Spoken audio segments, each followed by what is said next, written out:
사도신경으로 신앙을 고백하겠습니다. 전능하사 천지를 만드신 하나님 아버지를 내가 믿사오며 그 외아들 우리 주 예수 그리스도를 믿사오니 이는 성령으로 잉태하사 동정녀 마리아에게 나시고 본디오 빌라도에게 고난을 받으사 십자가에 못 박혀 죽으시고 장사한 지 사흘 만에 죽은 자 가운데서 다시 살아나시며 하늘에 오르사 전능하신 하나님 우편에 앉아 계시다가 저리로서 산자와 죽은 자를 심판하러 오시리라. 성령을 믿사오며 거룩한 공회와 성도가 서로 교통하는 것과 죄를 사하여 주시는 것과 몸이 다시 사는 것과 영원히 사는 것을 믿사옵나이다. 아멘. 우리 찬송가 449장 옛 찬송가는 377장입니다. 찬송가 449장 찬송하겠습니다. 예수 따라가며 복음 순종하면 우리 행할 길 환하겠네. 주를 의지하며 순종하는 자를 주가 늘 함께 하시리라. 의지하고 순종하는 길은 예수 안에 즐겁고 복된 길이로다. 해를 당하거나 우리 고생할 때 주가 위로해 주시겠네. 주를 의지하며 순종하는 자를 주가 안위해 주시리라. 의지하고 순종하는 길은 예수 안에 즐겁고 복된 길이로다. 남의 짐을 지고 슬픔 위로하면 주가 상급을 주시겠네. 주를 의지하며 순종하는 자를 항상 복 내려 주시리라. 의지하고 순종하는 길은 예수 안에 즐겁고 복된 길이로다. 우리 받은 것을 주께 다 드리면 우리 기쁨이 넘치겠네. 주를 의지하며 순종하는 자를 은혜 풍성케 하시리라. 의지하고 순종하는 길은 예수 안에 즐겁고 복된 길이로다. 주를 힘입어서 말씀 잘 배우고 주를 모시고 살아가세. 주를 의지하며 항상 순종하면 주가 사랑해 주시리라. 의지하고 순종하는 길은 예수 안에 즐겁고 복된 길이로다. 우리 마가복음 12장 13절부터 17절까지 말씀 보겠습니다. 마가복음 12장 13절부터 17절입니다.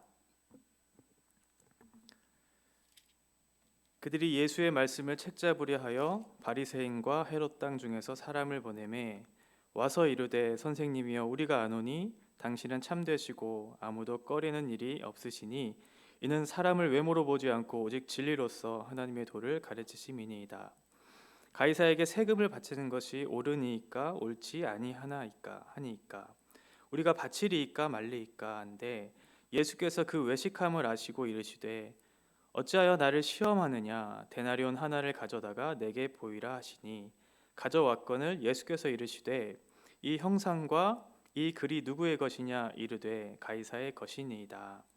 이에 예수께서 이르시되 가이사의 것은 가이사에게 하나님의 것은 하나님께 바치라 하시니 그들이 예수께 대하여 매우 놀랍게 여기더라. 아멘.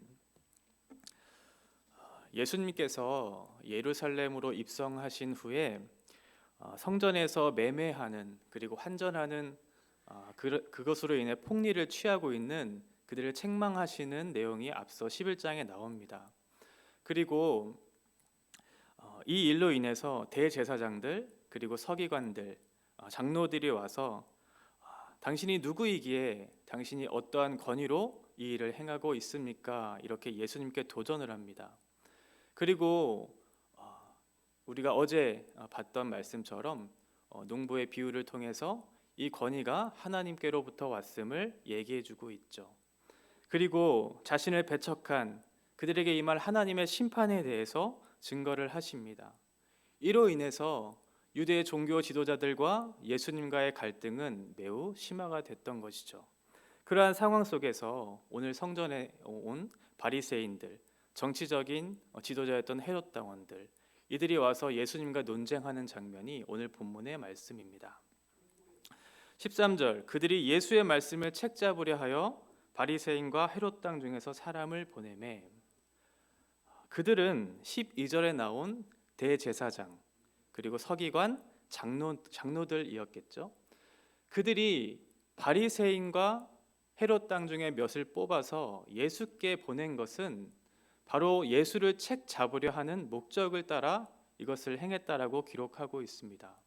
책을 잡는다는 것은 마치 짐승을 사냥할 때 덫을 놓고 올무를 놓아서 그 짐승을 잡기 위한 그러한 단어로 사용되고 있는데 이들이 책을 잡기 위해 예수의 책을 잡기 위한다는 것은 예수를 잡으려고 왔다라고 하는 것이죠.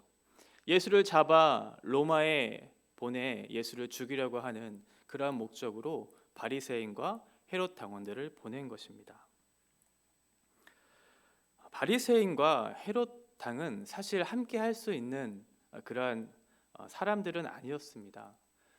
유대 지도자들이었던 바리새인들은 그들이 다윗 계열로 오실 메시아를 기다리고 있었기 때문에 지금 로마의 속국에 있는 이스라엘, 이 이스라엘 민족이 로마의 속국으로부터 그들이 우리를 압제하고 억압하는 이 상황이 그들에게는 못마땅했을 것입니다.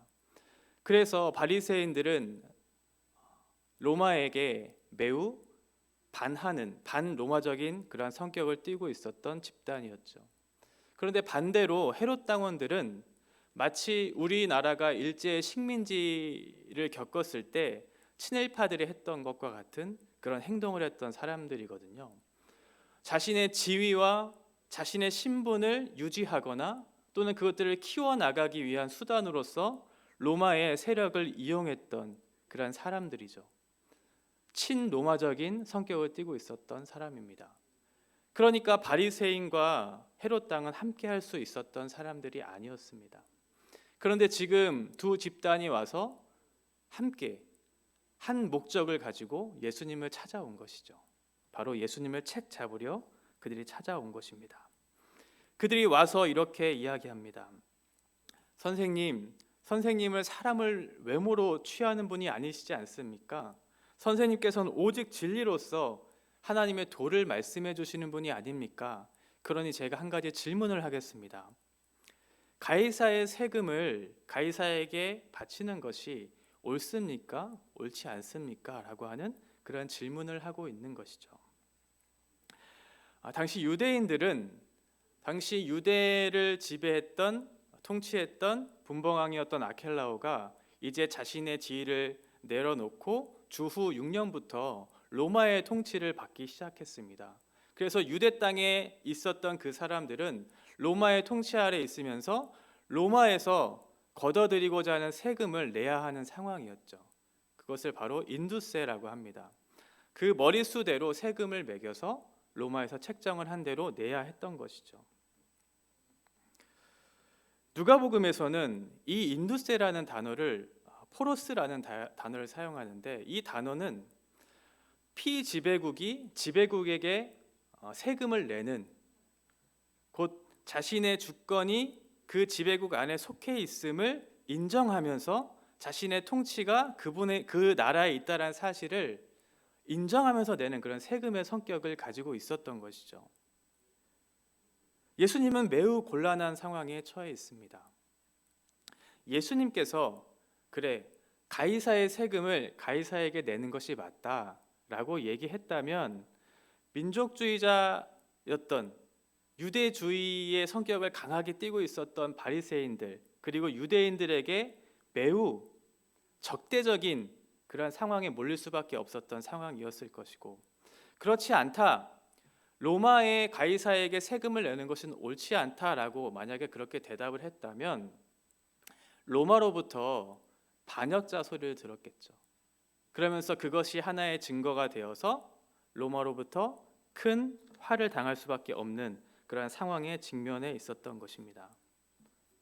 이도저도 못할 그런 상황에 처해 있는 것이 예수님께서 지금 처한 상황인 것이죠. 15절에 우리가 바치리까 말리이까 한데 예수께서 그들의 외식함을 보시고 이르시되 어찌하여 나를 시험하느냐, 데나리온 하나를 나에게 가져와라, 이렇게 얘기하고 있습니다. 그러니까 예수님께서는 바리새인과 헤롯 당이 지금 질문하는 그 의도가 무엇인지를 알고 있었던 것이죠. 그 질문의 의도가 그 질문에 대한 답을 얻기 위함이 아니라 그것으로 인해서 예수를 책 잡고 죽이려고 하는 그런 목적을 예수님께서는 알고 있었어요. 그러면서 그들에게 한 가지 요구를 합니다. 데나리온을 가지고 와라. 데나리온은 당시 로마에 통용되었던 화폐입니다. 데나리온 안에는 로마 황제의 가이사의 형상이 그려져 있었고, 또 하나의 문구가 신의 아들이라고 하는 그런 문구가 새겨져 있었습니다. 유대인들에게 로마의 화폐였던 데나리온을 사용한다는 것은 매우 모욕적인 그런 행동이었습니다. 그래서 그것이 곧 우상 숭배의 길을 걷는다고 생각했기 때문에 유대인들은 그들의 일상생활 속에서 사용할 동전들을 따로 만들어서 사용을 했습니다. 형상을 지우고 문구를 지워서 일반적으로 통용할 수 있는, 유대인들만이 사용할 수 있는 그런 동전을 썼던 것이죠. 그런데 예수님께서는 바리새인과 헤롯 당에게 그 데나리온을 좀 달라고 얘기했던 것이죠. 예수님은 갖고 계시지 않았던 것 같아요. 그러면서 요구하니까 자기들이 가지고 있었던 곳에서 한 데나리온을 예수님께 드리죠.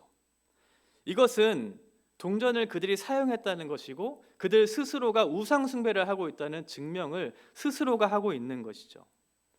그들에게는 애국심이나 종교적인 양심을 가지고 있었던 그런 모습이 아니었어요. 그러니까 예수님께 나와 그렇게 말할 입장도, 그럴 상황도, 형편도 아니었던 것이죠. 그런 그들에게 예수님께서 묻습니다. 이 형상과 이 글이 누구의 것이냐? 가이사의 것이니다 라고 그들이 대답하죠. 예수님께서 그러면 가이사의 것은 가이사에게, 하나님의 것은 하나님에게 바쳐라 라고 이렇게 말씀하시는 것이죠. 바쳐라 라고 하는 것은 지불하다라고 하는 그런 개념을 담고 있습니다. 갚는 것이죠. 주어진 것, 내가 받은 것을 되돌려준다라고 하는 그런 의미를 담고 있는 것에서 바쳐라 라고 그렇게 얘기하고 있는 것입니다. 오늘 이 본문의 말씀은 가이사의 것과 하나님의 것을 따로 구분하는 어떤 그런 이원론적인 의미에서의 그런 말씀이 아니라, 이 본문이 말씀하시고자 하시는 원리, 그것이 무엇이냐, 그 의미가 무엇이냐 하면 하나님이 이 세상을 통치하는 방법이 어떠한 것인지, 그리고 그리스도인들이 이 세상을 어떻게 봐야 하는지, 어떻게 이해해야 하는지에 대한 원리에 대해서 하나님께서 설명해 주고 있는 본문입니다. 마치 신앙과 또는 세상을 별개로 생각해서 이것이 성스러운 것이고 이것이 세속적인 것이다 라고 하는 것을 구분하는 것으로 오해했던 그런 사람들이 있는데요, 이건 그것이 아니라 하나님의 것, 가이사의 것, 이 가이사는 세속적인 어떤 통치 지도자의 어떤 그런 대표성을 갖고 있고, 하나님은 또 다른 원리를 얘기해주고 계시는데, 그것은 뭐냐면 그 속한 것 자체도, 세상에 있는 영역에 있는 모든 것 자체도 하나님의 통치 원리 아래 있다라는 사실을 우리에게 얘기해주고 있는 것입니다. 로마서 13장 1절부터 7절에 사도 바울이 얘기하는 본문 말씀이 있는데요, 1절 2절을 제가 읽어드리겠습니다. 각 사람은 위에 있는 권세들에게 복종하라. 권세는 하나님으로부터 나지 않음이 없나니 모든 권세는 다 하나님께서 정하신 바라. 그러므로 권세를 거스르는 자는 하나님의 명을 거스름이니 거스르는 자들은 심판을 자취하리라. 7절입니다. 모든 자에게 줄 것을 주되 조세를 받을 자에게 조세를 바치고 관세를 받을 자에게 관세를 바치고 두려워할 자를 두려워하며 존경할 자를 존경하라. 세상의 권력은 하나님으로부터 왔고 하나님에 의하여 제한되어 있다는 사실을 우리에게 얘기해주고 있는 것이죠. 만약 세상의 권력과 하나님의 명령이 부딪히는 일이 있다면 그것은 하나님의 법을 따라야 한다라고 하는 것입니다.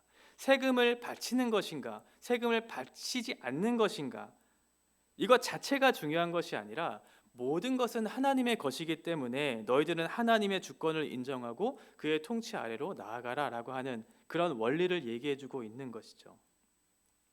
거룩한 것 또는 선한 것, 우리에게 유익한 것, 그런 것만이 하나님의 통치 아래 있는 것이 아니라 그것 외에 있는 것들도, 예를 들면 우리가 생활을 하다가 당하는 고난 또는 어려움들도 있잖아요. 그런 모든 것들이 하나님의 허락 없이는 이루어지지 않는다라고 하는 것들을 우리들에게 얘기해주고 있는 것이죠. 그러니까 이 일에 대해서 너희들이, 이스라엘 백성들이 로마의 통치 아래 있는 것 이 자체도 하나님의 뜻 안에, 하나님의 허용 아래 있다는 사실을 우리들에게 얘기해주고 있는 것입니다. 로마서 8장 28절입니다. 하나님을 사랑하는 자, 곧 그의 뜻대로 부르심을 입은 자들에게는 모든 것이 합력하여 선을 이루느니라. 기독교의 원리는 하나님이 반드시 모든 일을 합력하여 선을 이루실 것에 대한 믿음을 가지고 그 믿음이 예수 그리스도 안에서 이루어졌다라는 사실을 믿음으로 나아가는 것, 그것이 기독교의 원리입니다. 우리가 일상을 살아가다 보면 때때로 어려움을 겪을 때가 있습니다. 개인적인 어려움들이 있을 수 있죠. 건강에 또는 물질의 문제들이 있을 수 있습니다. 그리고 우리가 어떠한 한 일을 이루기 위해 열심으로 정직하고 진실하게 노력을 하면 어떠한 일에 대한 보상이 주어질 것에 대한 기대를 가지고 소망을 가지고 살아갈 때도 있습니다. 그런데 우리가 원하는 대로, 우리가 원하는 방향으로 우리의 삶이 움직여지지 않을 때 우리는 그것을 어떻게 받아들여야 하는가라는 것이죠. 믿음이라고 하는 것은 내가 뭔가 필요한 것을 얻기 위한, 내가 하나님 앞에 졸라서 무엇인가를 얻을 수 있는 것을 수단으로 쓰는 그런 방편으로서의 믿음을 얘기하지 않습니다.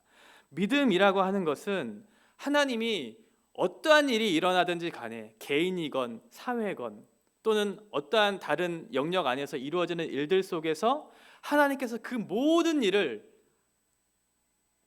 허용하신 그 뜻이 있다라는 사실을 믿음의 눈으로 바라보고 그 모든 것을 합력하여 선을 이루실 것에 대한 하나님의 그 뜻을 믿는 것이죠. 우리가 어떻게 그것을 믿을 수 있을까? 우리의 믿음의 대상이신 예수 그리스도, 그분께서 하신 일들, 그리고 그분이 어떠한 성품을 가지고 있다라고 하는 것들에 대한 신뢰, 그것을 따라 믿는 것이죠. 우리가 이 사실을 믿을 수 있는 것은 이미 우리에게 주어졌어요. 사실은 예수 그리스도를 우리에게 주심으로써, 예수 그리스도께서 죽으심으로써 하나님께서 우리에 대한 당신의 사랑을 확증해 주셨기 때문에 우리에게 이미 주어진 것이죠. 로마서 8장 31절과 32절입니다. 그런즉 이 일에 대하여 우리가 무슨 말 하리요? 만일 하나님이 우리를 위하시면 누가 우리를 대적하리요? 자기 아들을 아끼지 아니하시고 우리 모든 사람을 위하여 내주신 이가 어찌 그 아들과 함께 모든 것을 우리에게 주시지 아니하겠느냐? 우리는 이미 너무나 확실한 증거인 예수님을 알고 있죠. 그리고 그분이 행하신 일에 대한 사실을 믿고 있죠. 우리의 경험, 우리의 지식, 우리의 판단, 이것이 우리의 인생을 좌지우지하지 않습니다. 왜냐하면 예수 그리스도 안에 나타난 너무나 확실한 증거가 우리 안에 이미 주어졌기 때문에, 그분께서 가장 좋은 것으로 우리에게 주실 것에 대한 믿음이 있기 때문에, 하나님께서 하나뿐인 아들이신 예수 그리스도를 주셨다면 이 모든 일을 통하여서 가장 좋은 것으로 우리에게 주실 것이다 라고 하는 그러한 믿음이 우리에게 있기 때문에 하나님을 따를 수 있는 것이죠. 이것이 하나님의 통치의 방법입니다. 하나님은 그렇게 일하시는 분이시고, 우리는 이 세상을 바라볼 때 그러한 하나님의 통치 방법에 따라서 이 세상을 바라보는 그 원리를 우리에게 가르쳐 주시고자 하시는 것이죠. 이해되지 않는 상황 속에서도 주님을 바라볼 수 있는 거죠. 당장은 이해되지 않지만 그리스도께서 우리를 위해 죽으심으로 하나님의 그 사랑을 확증해 주셨던 것처럼 우리도 예수 그리스도를 따를 수 있는 근거가 그 안에 있다는 사실을 믿는 것입니다. 이 모든 일을 통하여 하나님께서 가장 선한 것으로, 가장 좋은 것으로 우리에게 주실 것에 대한 믿음이 있는 것이죠. 하나님이 일하시는 방법은 이 모든 것을 사용하셔서 일하신다는 것과, 그리고 믿는 그리스도인들이 세상을 바라보는 것에 대한 하나님에 대한 신뢰를 가지고 이해해야 된다는 사실을 오늘 본문은 우리들에게 얘기해 주고 있는 것입니다. 이것이 하나님의 뜻을 이루시는 하나님의 방법이죠. 악한 자들조차도 하나님의 권위 아래에 있고 하나님의 허용 아래에 있다는 사실을 믿고 모든 것이 합력하여 선을 이루실 것에 대한 하나님에 대한 믿음, 하나님에 대한 신뢰, 이것을 가지는 것이 우리에게 필요한 태도입니다. 이스라엘 백성이 로마의 지배 아래 속국이 되어서 가이사의 지배를 받고 있는 것처럼 생각할 수도 있지만, 결국 가이사를 통치하는 것, 가이사를 그 땅에 허용하신 것은 하나님의 손길 안에, 하나님의 통치 안에 있다는 사실을 기억하셔야 하는 것이죠. 우리는 하나님의 방법과 그 뜻을 신뢰함으로 세상을 이해할 수 있고 믿음의 선한 싸움을 쌓아갈 수 있습니다. 마치 예수님이 그러하셨던 것처럼 세상은 물리적이고 경제적인 힘의 논리로 이 세상을 바꾸어 가려고 하지만 예수님께서는 하나님의 방법은 그런 게 아니셨죠. 하나님의 방법은 예수 그리스도를 우리에게 보내셔서 그분을 신뢰함으로, 그분을 따름으로 이 세상 가운데 그리스도인으로서 이 땅을 어떻게 살아가야 할지를 배우고 이해하고 그 원리에 따라 믿음의 선한 싸움을 끝까지 싸워갈 수 있도록 우리에게 말씀해 주시는 것입니다. 그리스도인들은 이 땅에 분명한 사명을 가지고 그 부르심에 따라 살아가는 인생들임을 기억해야 합니다.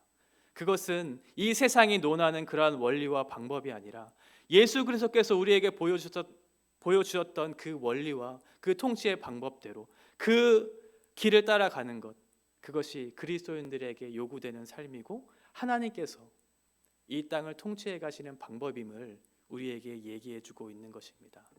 우리와 우리 교회가 이러한 믿음의 선한 싸움들을 쌓아갈 수 있도록, 그리고 그 근거가 예수 그리스도 안에 있음을 저희들이 기억함으로 그 선한 싸움을, 믿음의 선한 싸움을 쌓아갈 수 있기를 간절히 바랍니다. 기도하겠습니다. 하나님 아버지, 주님은 언제나 신실하셨고 언제나 그 자리에 계셔서 우리를 긍휼히 여기시고 우리에게 날마다 은혜 베푸시기를 더디하지 아니하시는 우리의 하나님이심을 저희들이 고백합니다. 우리가 이 세상을 살면서 개인적으로나 국가적으로나 때로는 이해되지 않는 상황 속에 처해서 살아갈 때도 있습니다.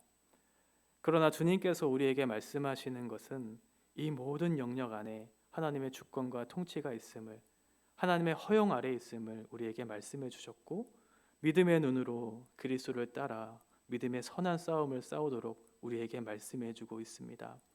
하나님 아버지, 이 끝나지 않을 것만 같은 싸움 속에서도 우리가 바라봐야 할 것, 우리가 따라야 할 분, 오직 예수 그리스도의 믿음, 그분에 대한 신뢰와 그분의 통치 원리에 따라 저희들이 살아갈 수 있도록 도와주시고, 하나님의 그 방법이 가장 좋은 것으로 우리에게 합력하여 선을 이루실 것에 대한 분명한 확신 가운데 오늘 하루도 또 내일도 앞으로 주어질 날들을 하나님과 동행하며 살아갈 수 있도록 우리에게 믿음을 허락하여 주시옵소서. 예수님의 이름으로 기도합니다. 아멘. 하늘에 계신 우리 아버지여, 이름이 거룩히 여김을 받으시오며 나라가 임하옵시며 뜻이 하늘에서 이룬 것 같이 땅에서도 이루어지이다. 오늘날 우리에게 일용할 양식을 주옵시고, 우리가 우리에게 죄 지은 자를 사하여 준 것 같이 우리 죄를 사하여 주옵시고, 우리를 시험에 들게 하지 마옵시고 다만 악에서 구하옵소서. 나라와 권세와 영광이 아버지께 영원히 있사옵나이다. 아멘.